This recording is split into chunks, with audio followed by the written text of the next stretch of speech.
tugufitiye umwanya, turakwifuza, uri uwa mbere mu mitima yacu. Turifuza kugira ijambo ku byemezo byacu nyaguhora ku ngoma. Reka aho wifuza kutwerekeza aba ariho twerekera nyaguhora ku ngoma. Isi yifuza ko twabitekereza nk'uko ibitekereza, ariko mwami turagarutse ngo uvugurure ibitekerezo byacu, maze ibyo ushima aba ari byo nitoza gushima. Ibyo ukunda nyaguhora ku ngoma unyigishe kubikunda. Ibyo ya mukunzi mwiza unyigishe kubigendera kure. Ndaje ngo niharirwe nawe, ndaje ngo wuzure umutima wanjye mwami w'abami, maze ikintu cyose isi yaba yaranyanduje kitajyanye n'ubushake bwawe ukinkuremo Uwiteka Mana Nyiringabo. Ibitekerezo bitavuye kuri wowe zaba byaradukomangiye ndetse tukabiha karibu bikicara mu mitima yacu, ubidukurireho nyaguhora ku ngoma. Ahubwo ibyo utekereza n'ibyo ukunda aba ari byo bitwuzura. Turaje kandi ngo turusheho gusa nawe Kristo.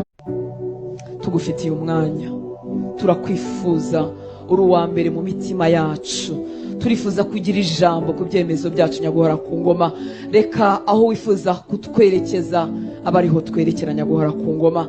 Isi yifuza ko twabitekereza nk'uko ibitekereza, ariko mwami turagarutse ngo uvugurure ibitekerezo byacu, maze ibyo ushima aba ari byo nitoza gushima. Ibyo ukunda nyaguhora ku ngoma unyigishe kubikunda. Ibyo ya mukunzi mwiza unyigishe kubigendera kure. Ndaje ngo niharirwe nawe, ndaje ngo wuzure umutima wanjye mwami w'abami, maze ikintu cyose isi yaba yaranyanduje kitajyanye n'ubushake bwawe ukinkuremo Uwiteka Mana Nyiringabo. Ibitekerezo bitavuye kuri wowe zaba byaradukomangiye ndetse tukabiha karibu bikicara mu mitima yacu, ubidukurireho nyaguhora ku ngoma. Ahubwo ibyo utekereza n'ibyo ukunda aba ari byo bitwuzura. Turaje kandi ngo turusheho gusa nawe Kristo. Tugufitiye umwanya, turakwifuza, uri uwa mbere mu mitima yacu. Turifuza kugira ijambo ku byemezo byacu nyaguhora ku ngoma.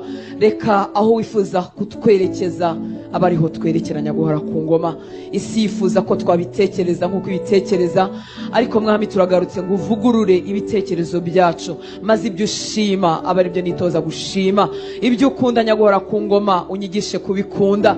Ibyo ya mukunzi mwiza unyigishe kubigendera kure. Ndaje ngo niharirwe nawe, ndaje ngo wuzure umutima wanjye mwami w'abami, maze ikintu cyose isi yaba yaranyanduje kitajyanye n'ubushake bwawe ukinkuremo Uwiteka Mana Nyiringabo. Ibitekerezo bitavuye kuri wowe zaba byaradukomangiye ndetse tukabiha karibu bikicara mu mitima yacu, ubidukurireho nyaguhora ku ngoma. Ahubwo ibyo utekereza n'ibyo ukunda aba ari byo bitwuzura. Turaje kandi ngo turusheho gusa nawe Kristo. Tugufitiye umwanya.